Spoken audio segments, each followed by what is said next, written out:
Onyo kidieny mar ariyo mar chenro ni mar rameny piny anyisi ni wantie kod twak odhiambo ma kawuono gi Audi Ogada ma en jakedo ratiro mar oganda e kaunti ma Kisumu. Twak moro kawuono tenre kod arita mosebedo korochore Kisumu. Adwa ng'eyo ang'o marach, ang'o matimore, en thuolo malach ahinya ka wasewinjo ka ng'ur nitiere kaunti ma Kisumu. Oganda wito mwandu gi, oganda wito ngimagi. Wang'eyo ni ang'o mosebedo ka timore. Audi nyadichiel kendo imore machiegni rameny piny. Oimore kendo chaka imo jowinjowa duto mawinjo odhiambo ma kawuono. Erokamano ahinya kendo machiegni. Audi, en ang'o matimore Kisumu ma ok en thuolo mokwongo ma winjo rochruok mar arita e kaunti ni, kendo waseneno ka oganda ywak to chal ka gima ywak margi gore mane Luanda. Pok waneno ka nitiere dok piny mag wechegi mag rochruok mar arita. En ang'o matimore e kaunti ni ma Kisumu, anyatebowa ma Kisumu? Erokamano. Kisumu nigi ywak, jo Kisumu ywak, jo Kisumu nigi luor ahinya, kendo kata gwengewa ma kaluo ma bende otenore gi Kisumu machalo kaunti mamawa machalo Siaya, Migori, kaachiel gi Homa Bay, duto ywak machalo kama nitiere. Wach arita kwe en ting' ng'a. Nyaka kwawuoyo wach arita kwe, nyaka wang'e ni wach arita en ting' ng'a. Wach arita ni e constitution ma marwa ma 2010, wach arita kwe ma waluongo national security wan go e article 238 ma the constitution mokelo gima waluongo ni security, national security organs and armed forces and National Intelligence Service, maradek and National Police Service. Migepe adek e Article 238 of the Constitution wacho maler ni tijgi maduong' en rito boundaries mamawa, territorial boundaries, rito ratich oganda, rito kwe mar oganda, rito sovereignty mar oganda, rito ngima oganda, rito mwandu oganda. Magi gin weche duto momi e migepe mag arita kwe ma asewacho kanyo ni wuokie katiba marwa article 238 of the Constitution. Koro ka wawacho weche mag arita kwe to wawuoyo e national security organs gi. Ndalo demonstration ka yande uneno ka national security organ go wuok moriwore ma nyaka jo army ogol obiro oko konyo polis ka chal ka gima koro polis ne nigi nyawo. Ne waneno ka jo army wuok e barak obiro mondo migi deal gi weche mag jo mane ji demonstrate. Koro polis nigi gimiluongo ni National Police Service Act 2011 as amended in 2016, National Police Service Act 2011 as amended in 2016 wacho section 24 under National Police Service Act 2011 code section 27 24 and 27 kaachiel gi section 31 section 35 24 27 and 35 oketo police 35 NDCI, 27 other administration police, 24 and national police. Migepe adek tijgi maduong' en rito oganda gi mwandugi.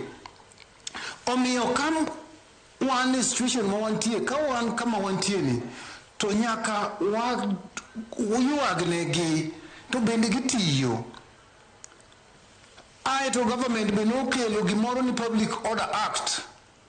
Public Order Act kama ruodhi wa nitie, chief, DC, county commissioner, regional commissioner, to miyo giteko ni county commissioner gin e chairs, gin e jokombe mag arita kwe e county gi. Koro wan gi National Police Service to wan gi provincial administration ma ting' ni e wigi. Omiyo ka nyocho gini chakre, andiko barupe for the last dwe achiel mokadho, asendiko barupe 2 nandiko ne county commissioner gi regional commissioner. Mbele kucha bende nandiko ne sirikal maduong' e weche mag arita kwe. Koro e sama wueni to arita kwe koro njaore. En chuma e tok dhano e wi dhano tir. En yundo, en tindo, en opanga, en pala. To en odiochieng' kodiochieng'. Kisumbwa ka to kidhie mochari sani ibiro yudo maite ma wan go nyaka mag nyithi skul monegi. Kidhi e mochari swagi ibiro yudo jopuonj manyocha yotongolo ka wichonika. Ibiro yudo dhano mopogore e mochari masani mapoko yiki. To kidhi e hospital to koro wards gi emergency department man Russia man sub county emergency department gi to koro gin mana jogo moyudo hinyruok e weche mag koso arita. Mae momiyo seche duto wasewacho kendo pura nuoyo ni ok abiling nikech wach mar security and shared responsibility. One gi ting katiba no mawacho no article 3 of the constitution wacho no ni ja Kenya mora owacho gi kisungu ni every citizen has a right to uphold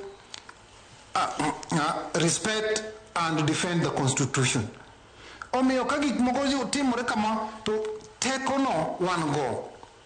Ratiro mar right to life ni article 26 Mother Constitution, right to life. Jomani mucharigi ratiro margi mo onego gibedo go mangima ni article 26. Right to protection, right to security mar dhano duto obed jomani Kisumu ka obed jomani Kenya ka kata jowa tema ne Kenya. Ratiro margi mar protection ni article 29 Mother Constitution.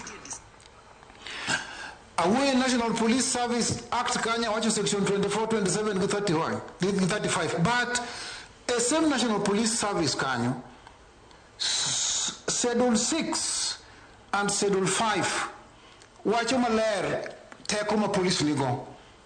Schedule 6 of the National Police Service Act omio police to tekoma use force or omio ratiro mar use firearm. Omi chiuratero mar specific responsibility mar superior officers. So, magi duto gin gik mane chik. To teko momigi under Schedule 6 no. Mar tiyo gi teko, mar tiyo gi firearm. Threshold nitie moketi circumstances moyiene gi tiyo gi gigo e sechego according to circumstances mobedo spelled out. Adawachi ni okobiol mondo wawachi nyao mwaneno.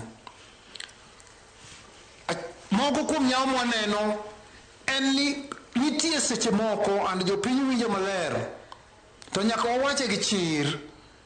Nitie moko kuom polise mamoko ma bende jopiny oseywak negi ahinya ni moko kuomgi osebet kichichgo ni gichiwo kony ne jok matimo maundugi. Nitie moko kuomgi. At the same time, nitie bende gigo mosebetie ka yudo polise wegi gi wegi. For example, chiel kuom ranyisi, joma mna mowantieni, asedhi e police ma bus park ka didek, asedhi e police central didek, ka mwandu okwal mar japiny, okwal wuoche duka bus park ka, to yudre ni wuochgo kano obedo recovered, seche mane gibedo recovered, ka wuon wuoch odhi manyo wuoch ne ka police debe kanyo to koyudo. To ng'ise no duok bang' 1 hour. Bang' 1 hour ni koduogo to koro wuoch oyudre ti gunde 3. to wuoche manyo waro nyoro manyien mano dead stock gunde adek gi dead stock gunde adek mamoko manyo wero nyoro to lal nyaka samo wuoyni ok okele police station. Mago dipenji ni gin mage. Mago gin moko kuom chochni mag arita kwe mwaneno ma wawacho ni polisi wegi nitie. Taudi samoro nyalo bedo ni mwandu go mano choki samoro mano oyudi gin mana mago mano okiti. Adier ma in go ni samoro police no pado. Oter gi kanye ang'o moko oter gi police station mondo ket gi inventory. Ang'o momiyo police okano gi oko mar police station kinyo kel gi saa 4 iwinja okel gi saa 4 to maki gutieno so chiko seche gi te noter gi kanye. Mano penjo maduong' ahinya manyaka wawach gi chir.